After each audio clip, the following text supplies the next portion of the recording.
earning seasons is out there, and Gujarat State Fertilizers and Chemicals is in focus today. Now, this is on the back of Q4 numbers that the company has posted. The highlighting factor here was though margins. So, margins were at 4.2%, EBITDA margins versus 1.3% last year, and net profit was also up almost 190%. But to speak about the numbers, how was the quarter and what's the growth outlook ahead, I'm here joined by Mr. S.K. Bajpai, who is Senior Vice President and CFO at the company. Hello, Mr. Bajpai, welcome to the show. And just wanted your view, your sense, according to you, how was the Q4 when it comes to company? What were the highlighting points and what were the misses? Yeah, during the quarter, this Q3 was Q4 was the lean season for the fertilizer industry as a whole. So there was a slight reduction in the sales volume, but nevertheless, if you see the yearly result, then we have got revenue from operation at 9,534 crores, having a 4% YoY growth over 9,155 crores in the previous year. PBT also grew by 7% to 757 crore, and PAT also improved by 5% to 591 crore. If you see the quarterly result, then YoY, if you see, then only 2% reduction in the revenue, but PBT surged by 239% to 89 crores, and PAT grew by 194% to 72 crore. So if we, please go ahead. Yeah, if you see only Q3 versus Q4, then Q4 being the lean season, there is a slight decline in the revenue as well as in the PBT and PAT also.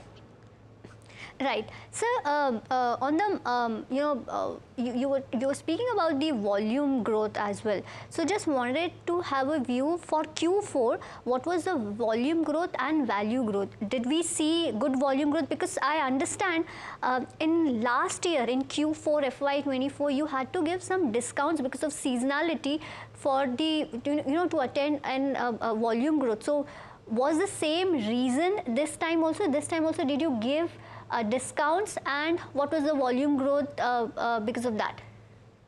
I think if you see Q4 YoY, the fertilizer output rose by 5% from 3.31 lakh metric ton to 3.47 lakh metric ton, and sales volume also grew from 3.62 lakh metric ton to 3.65 lakh metric ton.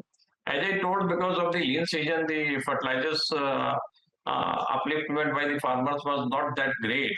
But in the coming season, the monsoon is also predicted to be good and over the average. And now the pricing of the subsidy declared by the government with effect from 1st April is also with the increase of 20% subsidy increase. So that accumulating all the factors, it will be a good quarter coming ahead with as Q1 and Q2 in the next financial year is concerned. On that front, sir, because you said that considering the favorable monsoon and the subsidy rates which have been revised, what is the revenue growth expected when it comes to full year, financial year 2026? I think 5 to 6% growth we may achieve in the next financial year as a whole. And in the quarter, if you see that also we can expect around 10% growth in the revenue as well as in PBT and PAT. Okay. But only the problem company is facing is the constant supply of DAP and the elevated raw material prices of the DAP and as well as phosphoric acid, which are the main ingredients for producing of the DAP.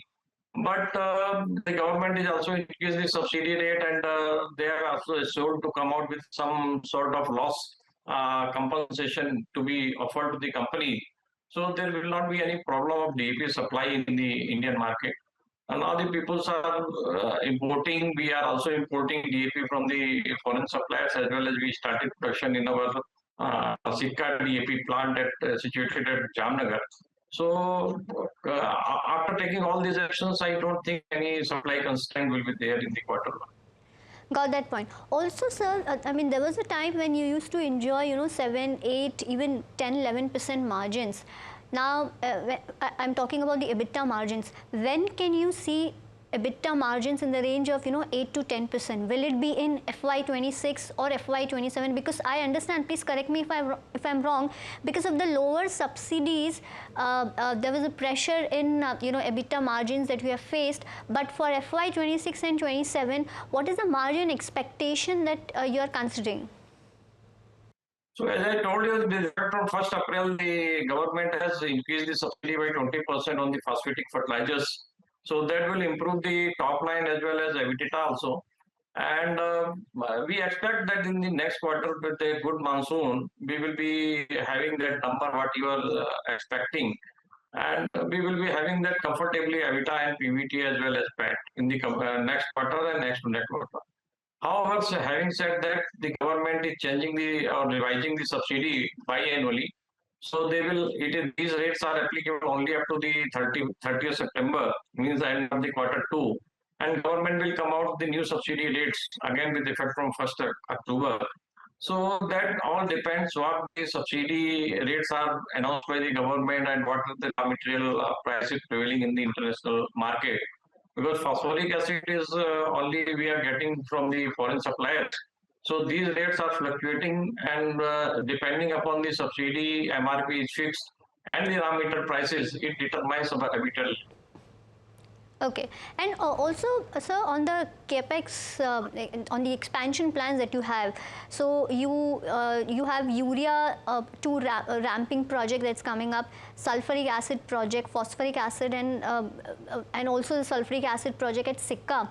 So, what is the capex outlay which is expected in FY26, and how are you going to fund it? Mainly, we are debt-free company because we are having ample cash and we are putting up these facilities. Some of the projects have been commissioned very recently. That 15 megawatt solar power project, Tarakna, we have just now commissioned. Urea 2, what you are talking about, the revamping project, that is slated to be commissioned within the end of this month only.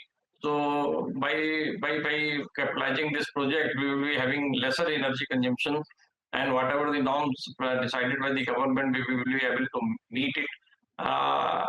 One more project, GIPCL 75 megawatt solar power project. We are the participating 50% of that 75 megawatt power, 37.5 megawatt we will be getting, and it is also slated to be commissioned within this month only. Regarding sulfuric acid 5 project, we are capitalizing in the Baroda complex, and which is the usually used as a captive consumption for producing our phosphatic fertilizers like ammonium sulfate phosphate and ammonium sulfate. So that will be commissioned in the September. Overall, we are going to expend around 600 odd crores rupees during next 6 months by capitalizing all this plant and making the final payments to the parties. Regarding PASA project at Chikka, it will take little time because we have already started our basic engineering and detail engineering is in progress. So it will take around 2 years or in the financial year 2026, we will be capitalizing this PASA project at Chikka, and it will solve the problem of supply of phosphoric acid, which is the main constraint for producing DAP and other NPK grade of fertilizers at Chikka plant. All right, got that view. So my last question to you is on the urea side. The plant was expected to commission in current quarter. I mean, in the Q4. Has it been commissioned? And if yes, because of this, the revamp project, what sort of improvement you can see when it comes to EBITDA per metric ton? Actually, this urea 2 plant is very old plant of 1967, so that it requires some overhauling and revamping type new equipments are going to be installed for energy consumption, mainly because the government is tightening the energy consumption norms. So by putting the extra equipments, and we are reviving this project, and the energy consumption will be lesser, so that will be the benefit available to the company. Maybe 50-60 crores lesser energy consumptions per annum we will be getting from this urea 2 plant. The capacity of this plant is also enhanced from 800 to 1123 metric ton per annum per day. So that will also facilitate the higher capacity to be produced in the urea 2 plant. And urea one plant we will be closing down, because now we will be producing only the urea from the urea 2 plant. Got it. And sir, last question before I let you go. You said you're expecting around 5 to 6% of revenue growth in FY26. Just wanted to understand, is this the conservative number that you're giving? I mean, can a company expect a double-digit growth going forward? Because considering the subsidy rates which have been revised, and you're also expecting improvement in EBITDA margin also. So when it comes to top line and bottom line, can you see an overall double-digit number? That will be too optimistic to see the double-digit number. But yes, certainly 1-2% growth we are just now foreseeing. But it all depends upon the international prices of the raw material, and as well as subsidy fixation after the quarter 2 by the government of India. So yeah, we are very optimistic, but we cannot say that it will be double-digit number. But yes, 8-9% growth will be there. All right. Thank you so much, sir, for answering all the questions, and all the best.